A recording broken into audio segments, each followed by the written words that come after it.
بسم اللہ الرحمن الرحیم۔ میرے محترم عزیزو، اعتکاف کہتے ہیں مسجد میں اعتکاف کی نیت کر کے ٹھہرنے کو۔ حنفیہ کے نزدیک اس کی 3 قسمیں ہیں۔ ایک واجب جو منت اور نظر کی وجہ سے ہو، جیسے یہ کہے کہ اگر میرا فلاں کام ہو گیا تو اتنے دنوں کا اعتکاف کروں گا، یا بغیر کسی کام کرنے کو یوں ہی کہہ لے کہ میں نے اتنے دنوں کا اعتکاف اپنے اوپر لازم کر لیا، یہ واجب ہوتا ہے، اور جتنے دنوں کی نیت کی ہے اس کا پورا کرنا ضروری ہے۔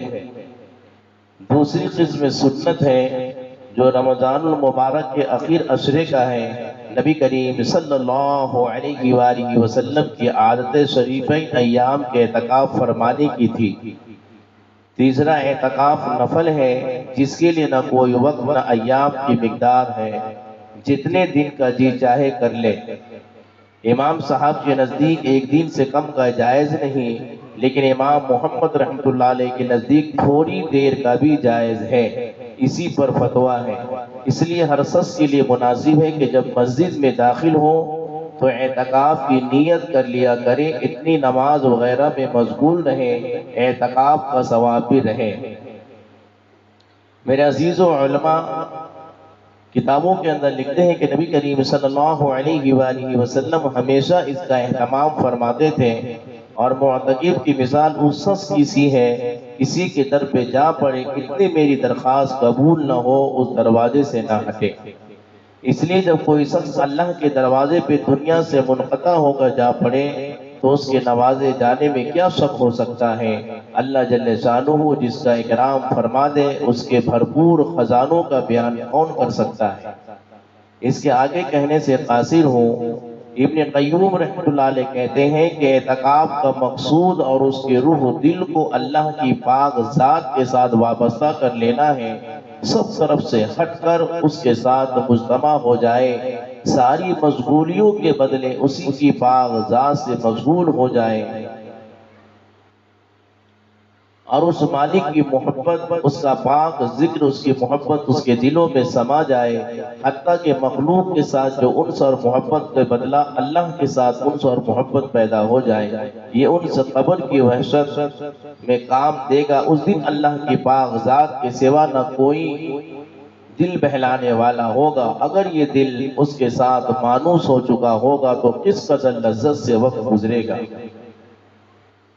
اس میں ہر وقت عبادت میں مشغول ہے، آدمی سوتے جاگتے ہر وقت عبادت میں شمار ہوتا ہے، اور اللہ کے ساتھ اس کا قرب حاصل ہوتا ہے۔ حدیث میں آیا ہے کہ جو شخص میری طرف 1 ہاتھ قریب ہوتا ہے میں اس سے 2 ہاتھ قریب ہو جاتا ہوں، اور جو میری طرف آہستہ بھی چلتا ہے میں اس کے طرف دوڑ کر آتا ہوں۔ اس میں اللہ کے گھر پر پڑ جانا اور کریم میزبان ہمیشہ گھر آنے والے کا اکرام کرتا ہے، نیز اللہ کے قلعے میں محفوظ ہو جاتا ہے، وہاں تک کہ دشمن کی پہنچ نہیں ہوتی، وغیرہ وغیرہ بہت سے فضائل اس اہم عبادت کے ہیں۔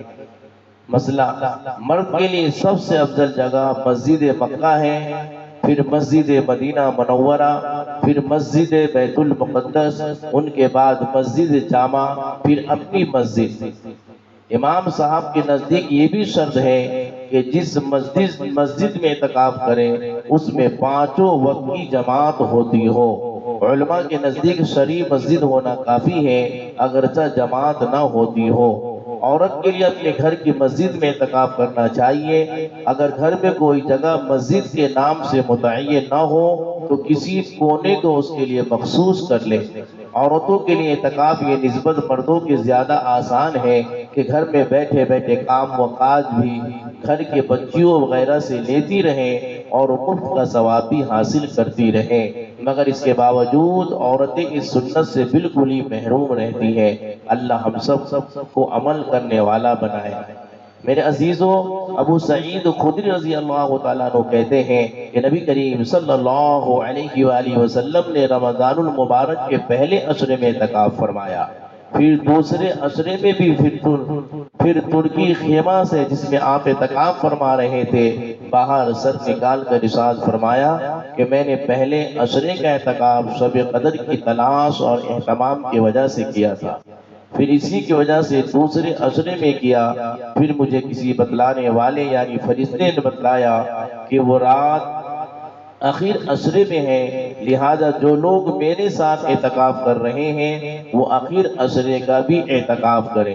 مجھے یہ رات دکھلا دی گئی تھی پھر بھلا دی گئی، اس کی نشانی یہ ہے کہ میں نے اپنے آپ کو اس رات کے بعد صبح میں کیچڑ میں سجدہ کرتے دیکھا، لہذا اب اس کو آخر عشرے کی تاک راتوں میں تلاش کرو۔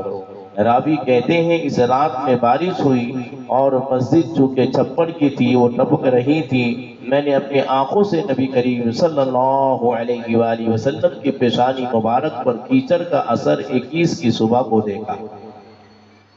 میرے عزیزو، نبی کریم صلی اللہ علیہ وآلہ وسلم کی عادت شریفہ اعتکاف کی ہمیشہ رہی ہے۔ اس مہینے میں تمام مہینے کا اعتکاف فرمایا اور جس سال آپ کا وصال ہوا اس سال 20 روزے کا اعتکاف فرمایا تھا، لیکن اکثر عادت شریفہ چونکہ آخر عشرے ہی کی اعتکاف کی رہی ہے، اس لیے علماء کے نزدیک سنت موقوتہ وہی ہے۔ حدیث بالا سے یہ بھی معلوم ہو گیا کہ اس اعتکاف کی بڑی غرض شب قدر کی تلاش ہے، اور حقیقت میں اعتکاف اس کے لیے بہت ہی مناسب ہے کہ اعتکاف کی تلاش سے، اور حقیقت میں اعتکاف اس کے لیے بہت ہی مناسب ہے کہ اعتکاف کی حالت میں اگر آدمی سوتا ہوا بھی ہو تب بھی عبادت میں شمار ہوتا ہے۔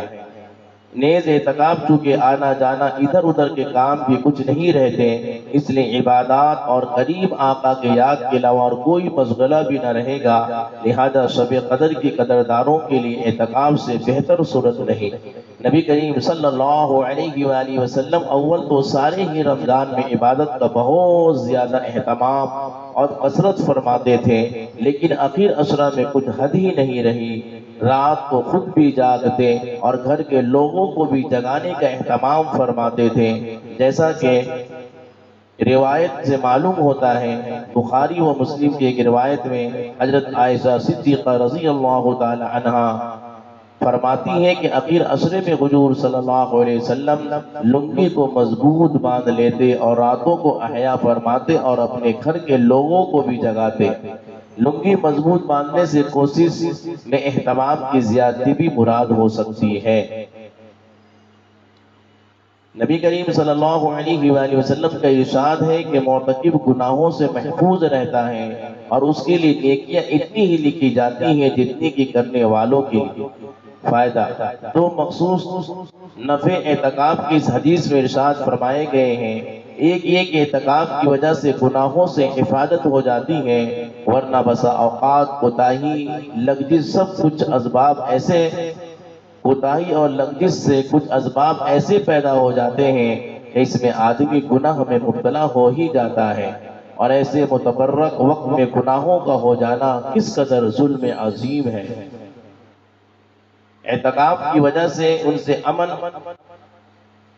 اور حفاظت رہتی ہے۔ دوسرے یہ کہ بہت سے نیک اعمال جیسا کہ جنازے کی شرکت، مریض کی عیادت وغیرہ ایسے امور میں اعتکاف میں بیٹھ جانے کی وجہ سے معتکف ان کو نہیں کر سکتا، اس لیے اعتکاف کی وجہ سے جن عبادتوں سے رکا رہا ان کا اجر بغیر کیے بھی ملتا رہے گا۔ اللہ اکبر! کس قدر رحمت ہے اور فیاضی ہے کہ ایک عبادت آدمی کرے اور 10 عبادتوں کا ثواب مل جائے۔ در حقیقت اللہ کی رحمت بہانہ ڈھونڈتی ہے اور تھوڑی سی توجہ اور محنت سے دھواں دھار برستی ہے، مگر ہم لوگ اس کی قدر ہی نہیں، ضرورت ہی نہیں۔ توجہ کون کرے اور کیوں کرے کہ دین کی وقت ہمارے دلوں میں نہیں، دین کی عظمت ہمارے دلوں میں